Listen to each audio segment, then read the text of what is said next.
I want to talk about community leaders and community activists because there's a difference. You know, community leaders, they represent the community, but an activist actually creates change and tries to come up with solutions. And I would put you in both categories because I do feel like you are trying to make a change.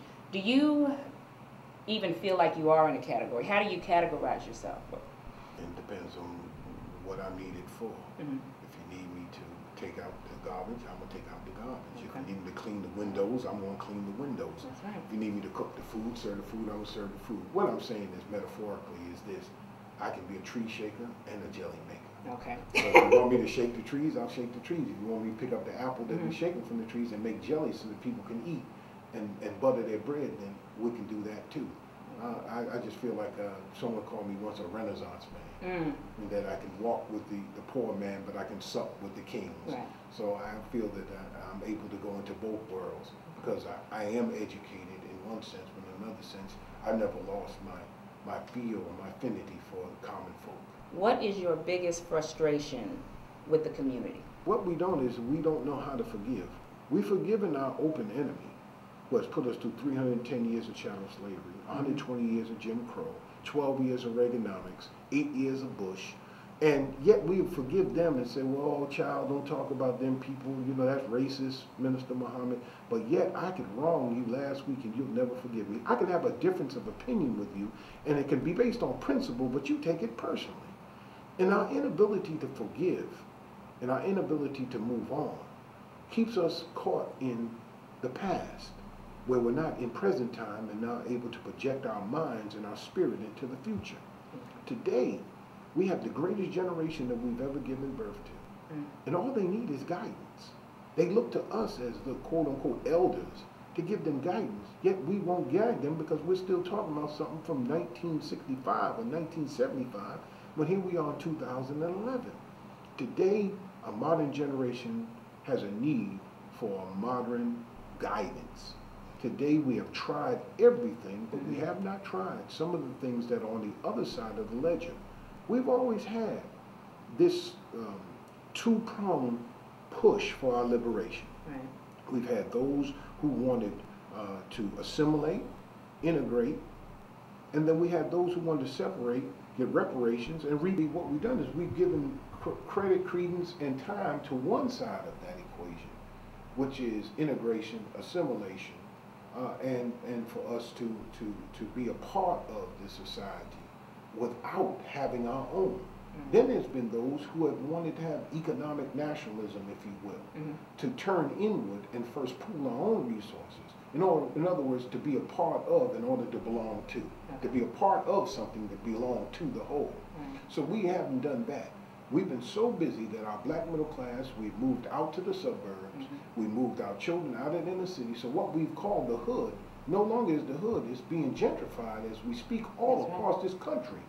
We are losing what we call our black community, and now we're moving out into what I consider to be the unsustainable suburbs, where you need a car.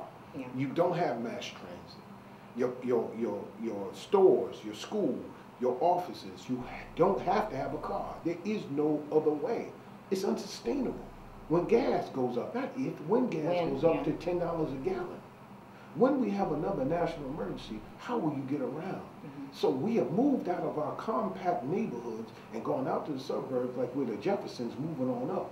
All along, not knowing that those who moved out to the suburbs to get away from us are now moving back into the inner city and gentrifying those places we call the hood. Soon the hood's not even going to be the hood anymore. In this community, we see that in certain areas it is suffering from decay. However, there are developments being built up in the community. And in your opinion, is the community benefiting from these developments? These developments are not their idea. Okay. See, when it's your idea, you can take ownership. But the problem is that, again, I go back to where there is no vision, the people perish. And then, you know, where there is no people, a vision can perish. Right. But also there's a saying that without a plan, a vision is a hallucination. So a lot of times we don't have a plan. We don't have a plan, yeah. So we can have all the vision in the world, but we don't have a plan to bring it into fruition. It's a hallucination. Yeah. And what we've been doing is a lot of hallucinating instead of planning our vision. Right. I don't mind inviting other people into our community. I told the former mayor, Bob Lanier, I don't want to move to River Oaks. I just want to make our own neighborhood so decent that you might consider visiting or moving in. I said, I don't want your love, I want your respect. And that answers my next question. Why are we not pooling our resources together? Because we've been taught that way. Mm-hmm. If you look at our history in this country, when we came out of slavery, we owned 16 million acres of farmland. Mm-hmm. We built over 60 black towns throughout this country. But what happened at the turn of last century? What happened was the labor unions were formed to break the black man's hold on the crafts. So that was done. We weren't allowed to join the labor unions. Us and the Asians were discriminated against, and Samuel Gompers and the other ones who formed these unions, the AFL and all of these unions, were made for white European labor. So we got pushed out. Then we were put back in virtual slavery through the Compromise of 1877 that withdrew the federal troops from the South and put us back under virtual slavery, so we were put back on the plantation as sharecroppers. My sister, cotton was king not only before the Civil War, but after the Civil War. That was the #1 export of America. Now, we don't want to go back to the farm. We don't want to put no cotton. Why? Because of our experience that is passed through our DNA. Our children don't want nothing to do with the country and the farm. So, we have been taught through pain, like the elephant that grows up and has this tether around his ankle, and such that when he pulls on it, it's pulled raw, so he learns through pain not to pull against that tether. So even though the elephant grows up to be a 30,000 pound pachyderm, you can put a little string around the leg and put a post in it that easily he can pull out the ground, but he won't because he's been conditioned by pain. We're like the fleas in the box, that when you put the box on top, a flea can jump 1,000 times their own height, and he's hitting the top of the box till after a while, you listen for an hour, you don't hear the fleas hitting the top of the box anymore because they've been conditioned by pain. You can take the box off, and they will jump, but they'll only jump to the level of the top of the box, and they won't jump out of the box, and that's it. We are free, justified, and equal with all mankind right as we speak, but we won't even jump out the box, nor will we pull that little stake or that little tether that's holding us back because we've been conditioned by pain. It's time for us to get bold. We've got multi-millionaires in the NBA, NFL, and Major League Baseball. But why aren't they pooling their resources to come back in their community?